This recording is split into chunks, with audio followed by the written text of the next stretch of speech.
जय राम जी की। श्री वाल्मीकि रामायण अरण्य कांड 55वां सर्ग। रावण का सीता जी को अपने अंतःपुर का दर्शन कराना और अपनी भार्या बन जाने के लिए समझाना। इस प्रकार 8 महाबली भयंकर राक्षसों को जन स्थान में जाने की आज्ञा दे रावण ने विपरीत बुद्धि के कारण अपने को कृत्य माना। वह विदेह कुमारी सीता का स्मरण करके काम बाणों से अत्यंत पीड़ित हो रहा था। अतः उन्हें देखने के लिए उसने बड़ी उतावली के साथ अपने रमणीय अंतःपुर में प्रवेश किया।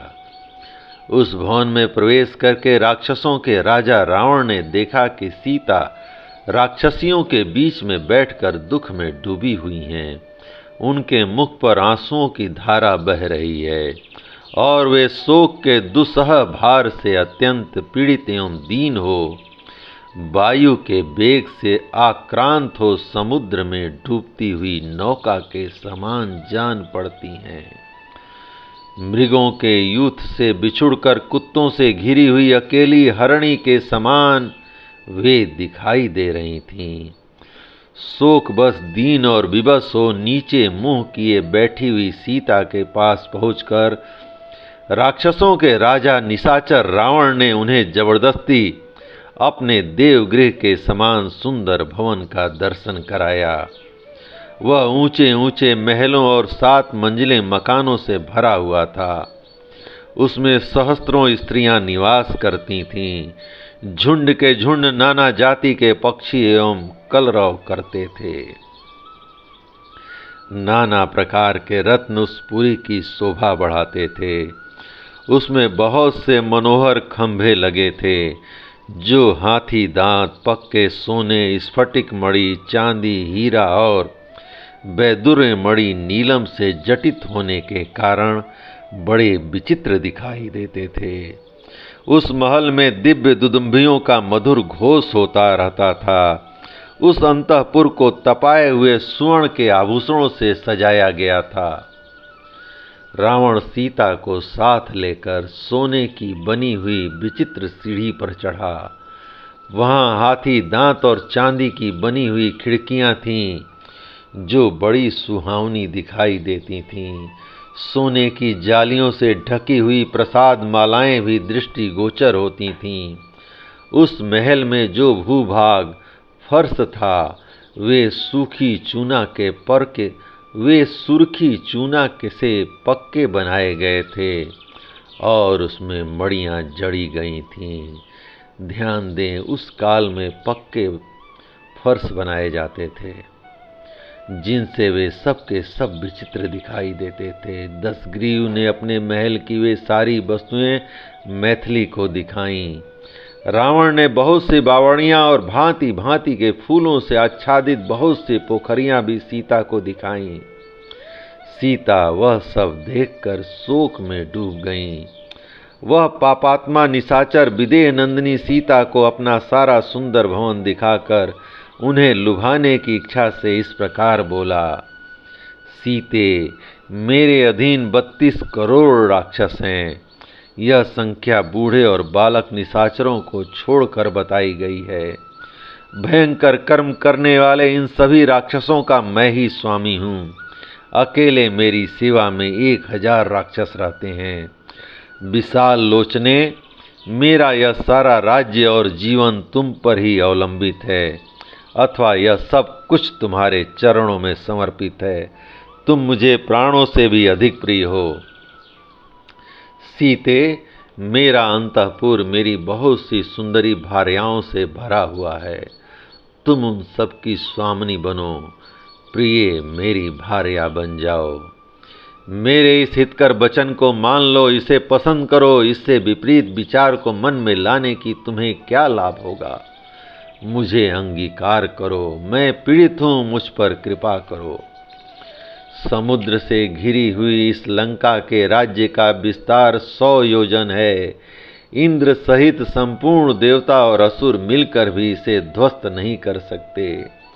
देवताओं, यक्षों, गंधर्वों तथा ऋषियों में भी मैं किसी को ऐसा नहीं देखता जो पराक्रम में मेरी समानता कर सके। राम तो राज्य से भ्रष्ट, दीन, तपस्वी, पैदल चलने वाले और मनुष्य होने के कारण अल्प तेज वाले हैं। उन्हें लेकर क्या करोगी? सीते, मुझको ही अपनाओ, मैं तुम्हारे योग्य पति हूँ। भीरू जवानी सदा रहने वाली नहीं है, अतः यहाँ रहकर मेरे साथ रमण करो। बरानने सीते, अब तुम राम के दर्शन का विचार छोड़ दो। इस राम में इतनी शक्ति कहाँ है कि यहाँ तक आने का मनोरथ भी कर सके। आकाश में महान वेग से बहने वाली वायु को रस्सियों में नहीं बांधा जा सकता, अथवा प्रज्वलित अग्नि की निर्मल ज्वालाओं को हाथों से नहीं पकड़ा जा सकता। शोभने, मैं तीनों लोकों में किसी ऐसे वीर को नहीं देखता जो मेरी भुजाओं से सुरक्षित तुमको पराक्रम करके यहाँ से ले जा सके। लंका के इस विशाल राज्य का तुम ही पालन करो। मुझ जैसे राक्षस, देवता तथा संपूर्ण चराचर जगत तुम्हारे सेवक बनकर रहेंगे। स्नान के जल से आर्द अथवा लंका के राज्य पर अपना अभिषेक कराकर उसके जल से आर्द होकर संतुष्ट हो तुम अपने आप को क्रीड़ा विनोद में लगाओ। तुम्हारे पहले का जो दुष्कर्म था वह वनवास का कष्ट देकर समाप्त हो गया। अब जो तुम्हारा पुण्य कर्म शेष है उसका फल यहाँ भोगो। मिथिलेश कुमारी, तुम मेरे साथ यहाँ रहकर सब प्रकार के पुष्पाहार, दिव्य गंध और श्रेष्ठ आभूषण आदि का सेवन करो। सुंदर कटी प्रदेश वाली सुंदरी, वह सूर्य के समान प्रकाशित होने वाला पुष्पक विमान मेरे भाई कुबेर का था। उसे मैंने बलपूर्वक जीता है।